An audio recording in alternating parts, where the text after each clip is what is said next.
ত্রিপুরার শ্রম দপ্তরের উদ্যোগে সুস্থ হয়ে নিজ রাজ্যে ফিরলেন সাব্রুমের সমীর পিস্তল নামক মিষ্টির দোকানে কর্মরত বহিরাজ্যের কারিগর।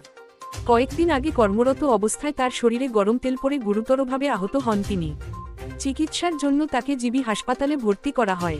শ্রম দপ্তরের সার্বিক সহযোগিতা ও চিকিৎসকদের তত্ত্বাবধানে বর্তমানে তিনি সম্পূর্ণ সুস্থ হয়ে উঠেছেন।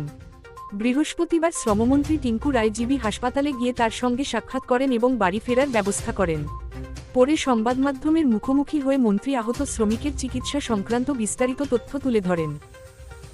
সাব্রুমে একটা মিষ্টির দোকানে কোনো একটা ছেলে কাজ করতো, মানে ওনার তথ্য অনুযায়ী এখন যেটা আমরা জানতে পারি, আমরা নিউজের মাধ্যমে আজ থেকে প্রায় এক মাসে একদিন আগে একটা নিউজ দেখি, আপনাদের মিডিয়াতে আসে, যে একটা ছেলে যার জ্বলে গিয়েছে অর্ধেক শরীর এবং সে জ্বলায় এত বেশি ক্ষত হয়েছে যেখানে পোকা পড়ে গিয়েছিল এবং সেই দুর্গন্ধযুক্ত পোকা পড়ে গেছে, প্রায় মরণাপন্ন অবস্থায় হসপিটালে তাকে পাঠানো হয়। রেলওয়ে স্টেশন থেকে কেউ বা কারা পৌঁছে দেয় এবং এটা মিডিয়াতে আসে এবং আমি সঙ্গে সঙ্গে আমাদের বিনয়বাবু, যিনি আমাদের লেবার অফিসার, ওনাকে আমি পাঠাই এখানে দেখতে এবং উনি আসেন এবং ডাক্তারের সহায়তায় ক্রমশই প্রায় এক মাস একদিন পরে এখন ছেলেটা বসতে পেরেছে, এখন দাঁড়াচ্ছে এবং সে বলল যেটা যে সে সাব্রুমে কাজ করতো, সেখানে একটা তেলের কড়াইয়ের মধ্যে পড়ে যায় এবং তার বাড়িঘরের মা বাবার ফোন নাম্বার নেই, যোগাযোগ করতে পারেনি। যাই হোক, এখন মোটামুটি সুস্থ হয়েছে, ধরুন আরও 15 দিন 20 দিন লাগবে, সে পুরো সুস্থ হয়ে যাবে।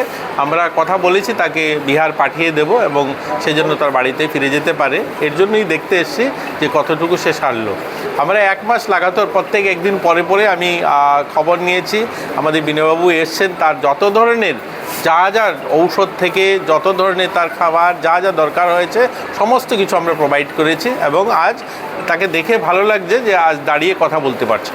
যে মিষ্টির দোকানে কাজ করতো ওনাদের প্রতিও আমরা অ্যাকশন নিয়েছি, এফআইআর হয়েছে, যা যা আমাদের লিগেল প্রসিডিওর আছে সেগুলোও করা হয়েছে।